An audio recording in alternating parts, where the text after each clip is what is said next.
Hi friends, welcome to Shameeskitchen kitchen. എല്ലാവർക്കും സുഖാണല്ലോ. ഇന്ന് നമ്മൾ തയ്യാറാക്കുന്നത് വൈകുന്നേരം ചായക്കൊപ്പം നല്ല സൂപ്പറായിട്ട് കഴിക്കാൻ പറ്റുന്ന ഒരു സ്നാക്ക് ആണ് കേട്ടോ.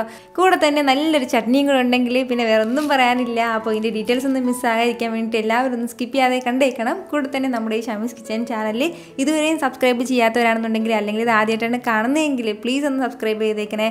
ആ തൊട്ടടുത്ത് കാണുന്ന ബെൽ ഐക്കണിലെ ഓൾ കൂടി ഒന്ന് മറക്കാതെ പ്രസ് ചെയ്തേക്കണം. എന്നാൽ ശരി, നമുക്ക് വേഗം വീഡിയോയിലേക്ക് പോകാം. നമ്മൾ ഈ സ്നാക്ക് തയ്യാറാക്കിയെടുക്കുന്നത് ചവ്വരി കൊണ്ടാണ്. ഞാനിപ്പോൾ ഒരു 1/4 കപ്പ് അളവിൽ ചവ്വരി എടുത്തിട്ടുണ്ട്. അത്യാവശ്യം വലിയ ചവ്വരി വേണം എടുക്കാനായിട്ട് കേട്ടോ. അതായത് തീരെ ചെറിയതുണ്ടല്ലോ, പൊടിപൊടിയായിട്ടിരിക്കുന്ന ചവ്വരി നമുക്ക് പറ്റില്ല. ഇച്ചിരി ഇതുപോലെ ഈ ഒരു വലിപ്പത്തിനുള്ള ചവ്വരി വേണം എടുക്കാനായിട്ട്. അതൊരു ബൗളിലേക്ക് ഒന്ന് ചേർത്ത് കൊടുക്കാം. കൂടെ തന്നെ ഒരു അല്പം വെള്ളമൊക്കെ ഒഴിച്ച് കൊടുത്തിട്ട് 2-3 പ്രാവശ്യം ഇതൊന്ന് കഴുകിയെടുക്കാം നമുക്ക്.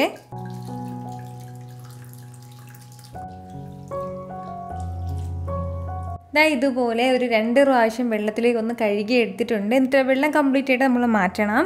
ഇനി നമുക്കിതിലേക്ക് വേണ്ട അടുത്ത കാര്യമാണ് 1/4 കപ്പ് നമ്മൾ ചവ്വരി എടുക്കുമ്പോഴത്തേക്കും 1/2 കപ്പ് അളവിൽ നമുക്ക് തൈര് ആവശ്യമായിട്ടുണ്ട്. അധികം പുളിയില്ലാത്ത തൈര് വേണം ഇതിന് വേണ്ടത്. നല്ല പുളിയുള്ള തൈരാണെന്നുണ്ടെങ്കിൽ ഒരു 1/4 കപ്പ് അളവിൽ മതിയാവും. തൈര് എടുത്ത കപ്പ് നിറയെ വെള്ളവും കൂടി എടുത്തതിന് ശേഷം അതും കൂടി നമുക്ക് ഇതിലേക്കൊന്ന് ചേർത്ത് കൊടുക്കാം. വെള്ളവും ചേർത്ത് കൊടുത്തതിന് ശേഷം ഇതുപോലെ നന്നായിട്ട് എല്ലാം കൂടി ഒന്ന് മിക്സ് ചെയ്ത് കൊടുക്കണം. നന്നായിട്ടൊന്ന് മിക്സ് ചെയ്ത് കൊടുത്തു കഴിഞ്ഞാൽ ഇനി നമുക്ക് വേണ്ട കാര്യം എന്താണെന്ന് വെച്ചാൽ, നമ്മുടെ ഇപ്പോൾ ചവ്വരിയൊക്കെ നല്ല കട്ടിയായിട്ടാണ് ഉള്ളത്, നല്ല ഹാർഡാണ്.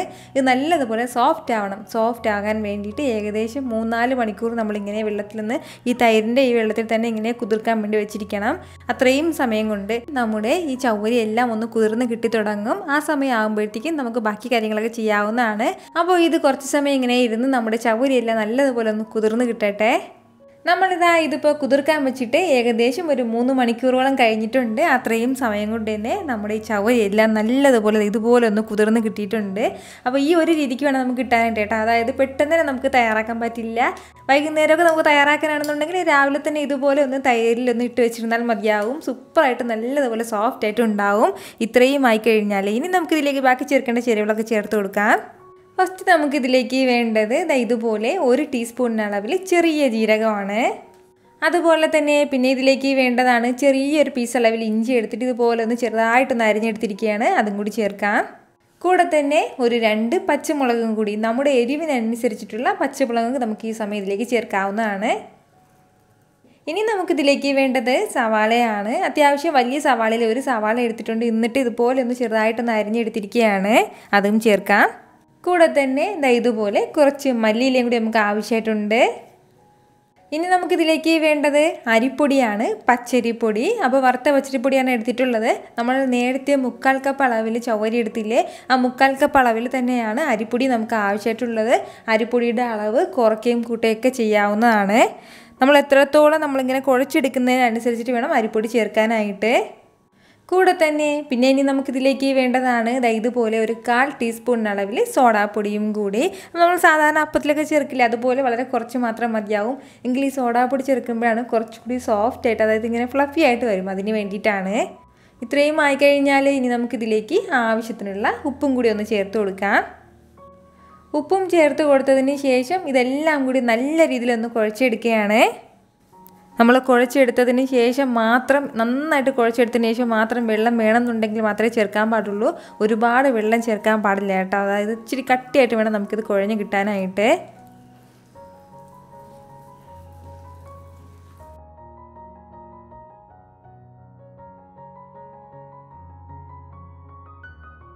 ഞാനിപ്പോൾ ഇതുപോലെ നന്നായിട്ട് ഇതെല്ലാം ഒന്ന് കുഴച്ചെടുത്തിട്ടുണ്ട്. കുഴച്ചെടുക്കുമ്പോൾ നമുക്ക് ഈ ഒരു രീതിക്ക് വേണം, ഇത്രയും കട്ടിക്ക് വേണം നമ്മുടെ ബാറ്റർ ഇരിക്കേണ്ടത്. അതായത് ഒരുപാട് ലൂസായി പോകാനും പാടില്ല, അതുപോലെ തന്നെ ഒരുപാട് കട്ടിക്കും ആകാൻ പാടില്ല. ഈ ഒരു രീതിക്ക് വേണം ഉണ്ടാവേണ്ടത്.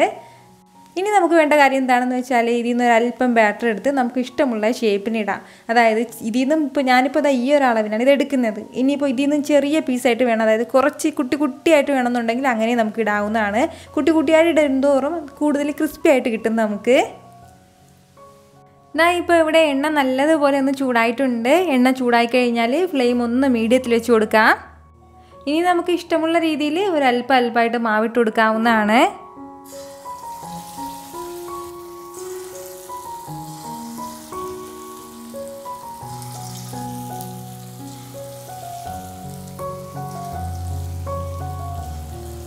ഫ്ലെയിം ഈ സമയത്തെല്ലാം മീഡിയത്തിലാണ് വെച്ച് കൊടുത്തിട്ടുള്ളത്. ഇനി ഇത് പതുക്കെ നമുക്കൊന്ന് ഇളക്കിയിട്ട് കൊടുക്കാം. നമ്മൾ ഇട്ട് കൊടുക്കുന്ന മാവിൻ്റെ ആ ഒരു വലിപ്പത്തിനേക്കാളും കുറച്ചും കൂടി രീതിയിൽ ഇതിങ്ങനെ ബോൾ പോലെ ഇങ്ങനെ പെരുകി വരും കേട്ടോ.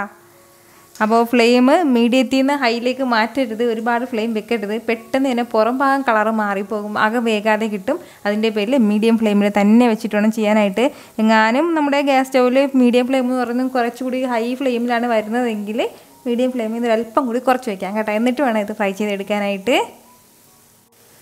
നമ്മളിത് ഒരു സൈഡ് വെന്ത് കഴിയുമ്പോഴത്തേക്കും പിന്നെ തിരിച്ചിട്ട് കൊടുക്കുക എന്നുള്ളതല്ല, ഇടയ്ക്കിടയ്ക്ക് ഇത് ഇതുപോലെ ഒന്ന് ഇളക്കി കൊടുത്ത് വേണം നമ്മളിതൊന്ന് ഫ്രൈ ചെയ്തെടുക്കാൻ.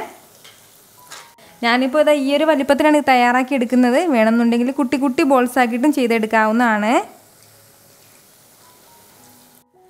ഇതിൻ്റെ കൂടെ നല്ല ബെസ്റ്റ് കോമ്പിനേഷൻ എന്ന് പറയുന്നത് നമ്മൾ ടൊമാറ്റോ സോസ് അങ്ങനെ ഒന്നും അല്ല കേട്ടോ, നല്ലൊരു ചട്നിയാണ്. ഇതിൻ്റെ കൂടെ തന്നെ വെച്ച് കഴിക്കാൻ പറ്റുന്ന ബെസ്റ്റ് ചട്നിയാണ് കഴിഞ്ഞ ദിവസം ഞാൻ പോസ്റ്റ് ചെയ്തിട്ടുണ്ടായിരുന്നത്. ഇതുവരെ നിങ്ങളത് കണ്ടിട്ടില്ല എന്നുണ്ടെങ്കിൽ ഉറപ്പായിട്ടൊന്ന് കണ്ടു നോക്കണം. ഇത് തയ്യാറാക്കുകയാണെന്നുണ്ടെങ്കിൽ മസ്റ്റ് ആ ചട്നി കൂടി ഒന്ന് സൈഡായിട്ട് വെച്ചേക്കണം കേട്ടോ. എങ്കിൽ മാത്രമേ നിങ്ങൾക്ക് ആ പെർഫെക്റ്റ് ടേസ്റ്റ് അറിയാൻ പറ്റുള്ളൂ. ഇനിയിപ്പോൾ ചട്നി തയ്യാറാക്കിയെങ്കിലും കുഴപ്പമൊന്നുമില്ല, ഇത് മാത്രം വെച്ചിട്ട് നമുക്ക് കഴിക്കാവുന്നതാണ്. പക്ഷേ ആ ചട്നി കൂടി ഉണ്ടെങ്കിൽ ബെസ്റ്റ് കോമ്പിനേഷൻ ആയിരിക്കും.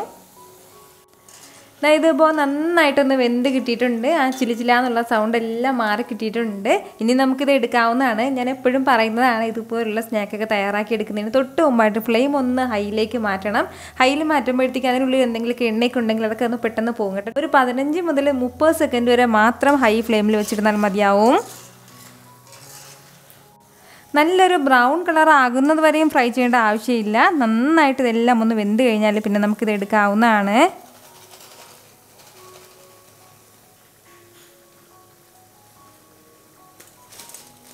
ഇതുപോലെ തന്നെ നമുക്ക് ബാക്കിയുള്ളതും പെട്ടെന്നൊന്ന് ഫ്രൈ ചെയ്തെടുക്കാം.